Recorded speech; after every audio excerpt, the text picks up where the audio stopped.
Oke guys, welcome back to Crypto Indonesia bersama gue Toshi, di mana kita akan membahas segala sesuatu yang berhubungan dengan cryptocurrencies dan blockchain.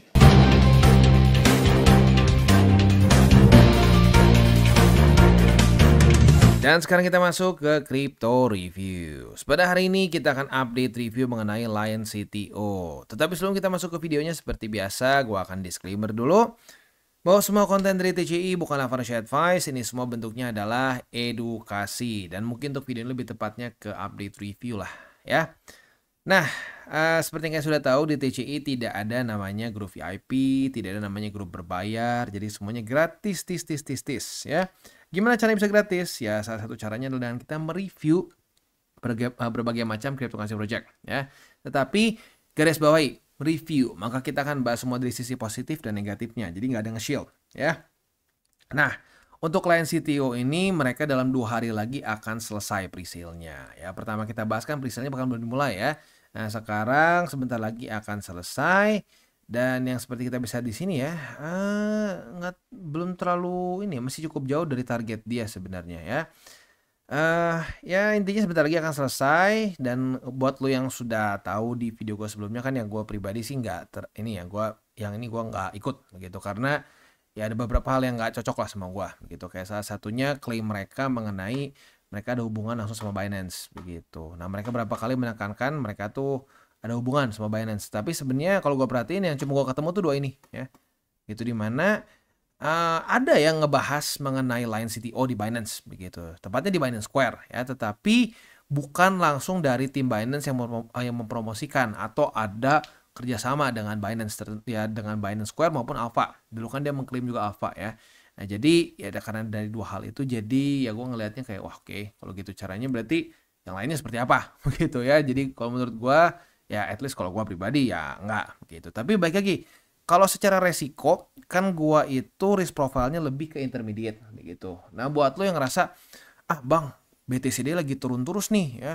Gua memang risk taker, gua siap dengan semua resikonya. Boleh nggak Bang? Ya boleh-boleh aja, monggo-monggo aja begitu. Dan masih ada waktu sampai dia beres presale-nya. Tetapi ya gue ingatkan sekali aja gitu, secara fundamentalnya seperti itu. Nah kalau gue pribadi kan bukan orang yang agresif ya, gue masuknya di tengah-tengah intermediate, jadi nggak terlalu konservatif, nggak terlalu agresif, di tengah-tengah gitu ya. Nah kalau buat gue mungkin resiko terlalu gede, tapi buat lo yang ngerasa bahwa resikonya nggak apa-apa Bang, gue siap-siap aja ya, monggo begitu ya. Nah selain itu juga kita bisa lihat ya, ini udah berapa lama ya, udah berapa minggu lah ya, tapi dia juga masih cukup jauh dari targetnya. Jadi ya gini, meme coins itu butuh hype ya. Meme coins itu butuh kasarnya komunitas begitu. Ya makanya kalau perhatiin dari dulu kan meme coins tuh selalu kalau yang ngebum nih ya, kayak dulu tuh ada namanya tuh Buff Doge gitu ya. Lalu juga ada lagi beberapa meme coins yang Inu lah, itu banyak kan yang ini Ina Inu itulah ya, dulu banyak banget 2021 ya. Semuanya tema anjing. Yang berhasil naik itu kan yang komunitasnya gede gitu. Walaupun kadang-kadang tuh jadi pisau bermata dua ya.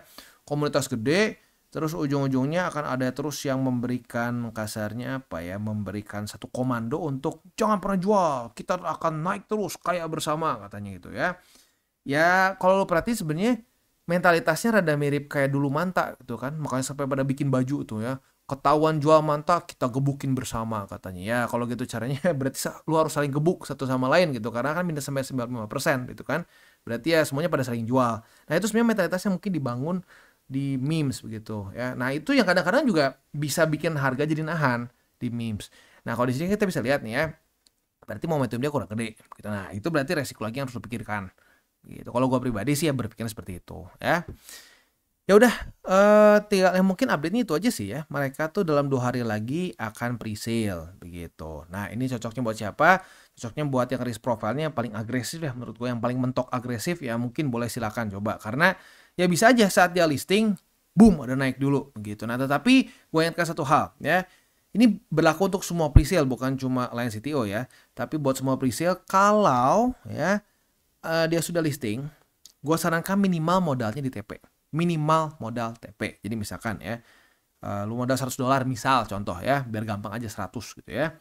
Nah, anggap dia ngepam 100% gitu, berarti kan jadi $200 tuh. Nah, itu 100-nya tarik dulu. Sisanya itu lu pikirin masing-masing, boleh setiap orang berbeda-beda lah ya. ada yang mau dibiarin jadi cacing-cacing naga-naga, monggo ya. Ada yang mau bang, gua misalkan dari $200, gua pengen TP 150 deh bang, lumayan. Jadi gua udah kantongin $50, sisanya 50-nya lagi terserah mau jadi apa ya. Nah, itu juga boleh. Atau lu mau TP semua. Nah, jujurnya kalau pre-sale gua pribadi lebih seringnya TP semua. Gitu. Jadi misalkan naik cepet 100%. Ya, dari 100 jadi 200, udah gua kantongin semua. Itu cari lagi yang lain. Kalau gua seperti itu. Karena menurut gua pre-sale itu lebih ke ya permainan ini aja gitu, numbers game gitu. Dari 10 mati 4 gitu ya. Dari 10 taunya mati 3. Ah, itu bagus ya. Taunya kadang-kadang juga bisa dari 10 mati 6 begitu. Cuma 4 yang profitable. Nah, ya tapi selama lu menjalankannya terus gitu ya, terus aja lu kayak kasarnya kayak lu cicil gitu. Oh, ada presale lagi, ada presale lagi, ada presale lagi ya. Terus tuh TP, ujungnya profitable begitu. Tetapi gue ingatkan sekali lagi, presale masuknya ke portofolio bagian resiko tinggi. Jadi dia masuk ke bagian yang 10%. Jangan lebih. Jangan sampai berpikir ini tuh shortcut gitu. Kalau udah berpikir ini shortcut, itu gua nggak setuju. Gitu. Ya. Sip, itu aja kurang lebih untuk update-nya. Selanjutnya kita ya udah tinggal tutup aja ya. 3 golden rules, jangan berkembang panas, jangan over leverage, berpikirlah jangka panjang, dan salam tak bertuai. Dan buat kalian yang belum nonton DCWT atau Daily Charting with Toshi, bisa klik di sini, di mana kita akan daily chart your favorite cryptocurrencies. Dan buat lo yang belum mengerti juga mungkin mengenai chart, candles, dan hal-hal lain, bisa juga klik di sini ada tutorials with Toshi. Dan buat lo yang pengen mendukung TCI, salah satunya bisa menggunakan link reflektor di bawah. Dan jangan lupa juga untuk join Telegram group, di mana kita bisa ngobrol-ngobrol santai mengenai dunia cryptocurrency secara 2 arah.